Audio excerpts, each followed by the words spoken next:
From News Channel 8, this is the best of Capitol Insider. That was the week that was, with Morris Jones. The midterm elections caused a major power change in the Senate.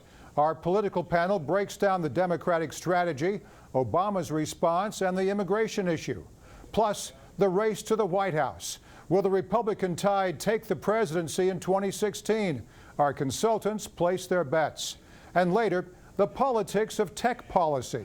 Net neutrality is one of the biggest issues of the year, so why wasn't it part of the campaign discussion? Our tech pro weighs in. But first, here's our own special midterm edition of That Was the Week That Was. Joining me, Jack Berkman, Republican strategist and host of Behind the Curtain with Jack Berkman. Catch him every Saturday night on the Radio America Network and Sunday afternoons at 2 on WMAL in Metro D.C. Richard Fowler, Democratic strategist and host of the nationally syndicated Richard Fowler Show.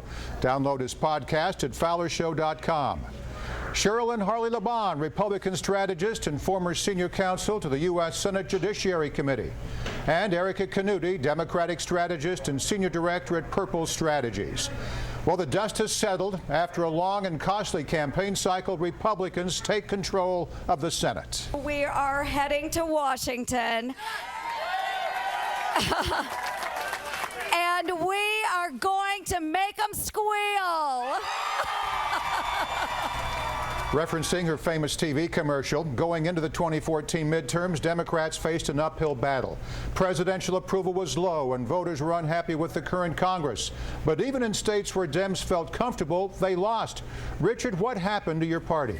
Here, this is the truth, Boris. At the end of the day, I think what happened to Democrats, and I'm a big believer in loyalty, and I think Democrats lost the loyalty vote, and here's how they did it. They ran away from a president, and they ran away from the president's record. At the end of the day, whether the president was unpopular or not, some of the policies he passed are absolutely unpopular. People, young people being able to stay on their parents' health care insurance, the fact that we've turned the economy the year round. So would you change them?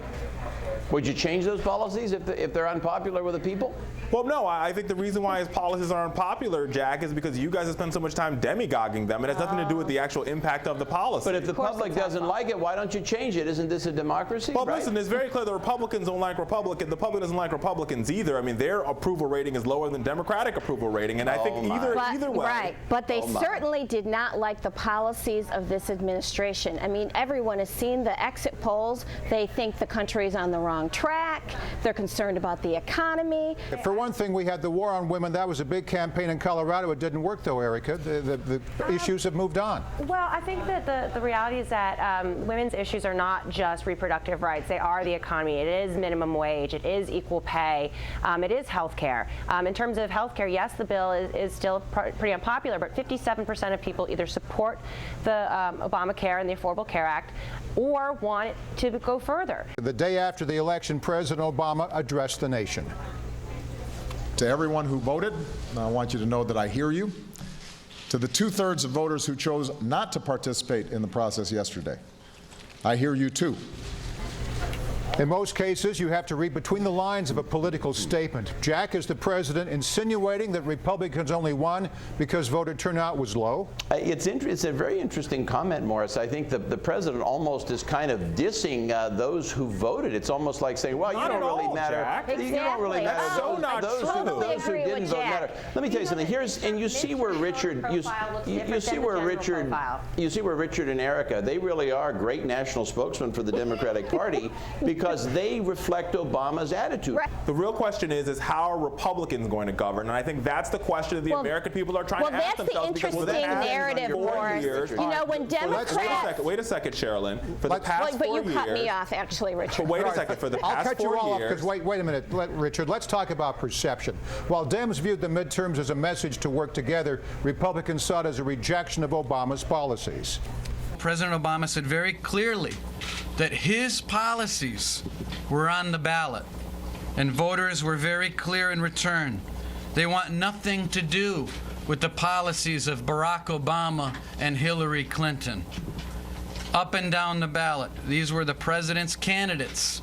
These were the Clintons' candidates, and they lost. All right, Sherilyn, who's right? Also, was Reince Priebus taking a jab at the Clintons? Let me just give you an example here of policies on the table. The Gang of Eight immigration bill. Who voted for it? Pryor, Landrieu. Where are these people now? They lost. They lost. The people who voted for these policies are not coming back. Just give me a second again. here. Whatever caused the shift in the Senate, both sides will have to come together to accomplish some big-ticket items like immigration.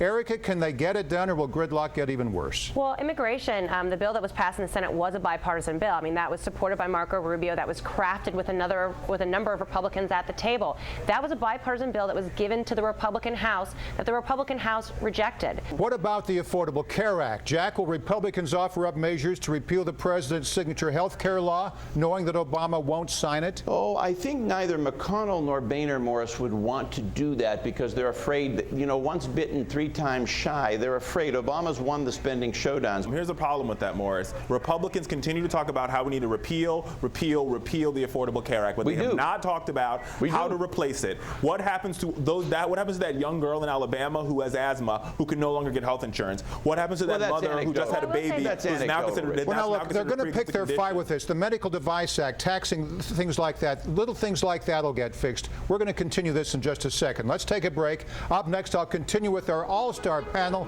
and a look ahead to 2016. We'll be right back. Welcome back. Now that we've dissected the midterm fallout, let's look ahead to 2016.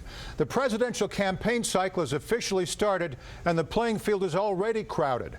Now that Republican Mitch McConnell will be the Senate Majority Leader, he'll be responsible for keeping GOP lawmakers in line. But Cheryl Lynn, there's a fly in the ointment, a couple of them. You've already got Ted Cruz, Marco Rubio, and Rand Paul toying with the idea of running for president. That's a lot of ambition that could trump their priorities in the Senate. Can McConnell control his chamber? Oh, I think he can. The more the merrier. That's what primaries are all about. You know, we're going to have an exciting 2016 race, but here's the interesting thing to note from this past November is that Hillary Clinton, every single solitary candidate that she campaigned for, lost. Famed pollster John Zogby says it won't be Clinton in 2016, that she's basically oversaturated the market. Richard, will Americans be tired of her come election time? Listen, I think it's impossible to know right now. We have about 2 years left to even get close to the first primary ballot casted. Now, with that being said, I think the Clintons are doing what anybody else is doing. They're going back, they're assessing. I'd like to see other women get in the game. My former boss, Senator Klobuchar, is someone that people have talked about. But I think we do need to look elsewhere. I mean, as much as the Democrats love Bill Clinton wasn't a thing. He was just an Arkansas governor until he became a thing. So we should look out. We got to look out of Washington. I think we should look at governors. I think that's a great place to look. Let's make some predictions and make some news, as Jack famously says. Republicans took the Senate in 2014. Do they have what it takes to win the White House in 2016, or will the left be able to turn back the GOP tide? Cheryl Lynn, let's start with you. Greg Abbott, who beat Wendy Davis on the war on women, he won the women's vote in Texas. Richard, real quick, your prediction. 2016. I'm laughing at this Texas comment, but listen, 2016, I think the Republicans have 22 seats up, including Illinois, that they're going to have to make. They have so much field that they're going to have to cover that I think not only do Democrats win the White House, but I think we will take back the Senate. I largely agree or don't disagree with Richard. We're on the defense in the Senate. We might lose a couple in the Senate. Pennsylvania's one. Illinois is almost certainly one. We're probably going to lose those two. Sadly, I just don't think we can win the White House. I think it's a bad Senate map for Republicans, the same way it was a bad Senate map for Democrats this year. We're going to see a Democratic Senate. We're going to see a Democrat in the White House. Democratic strategist Erica Canuti and Richard Fowler, and Republican strategist Jack Berkman and Sherilyn Harley-Laban. The best super panel on TV. Thanks to you all. Thank you. Thanks. In the meantime, I'm Morris Jones, and that was The Week That Was.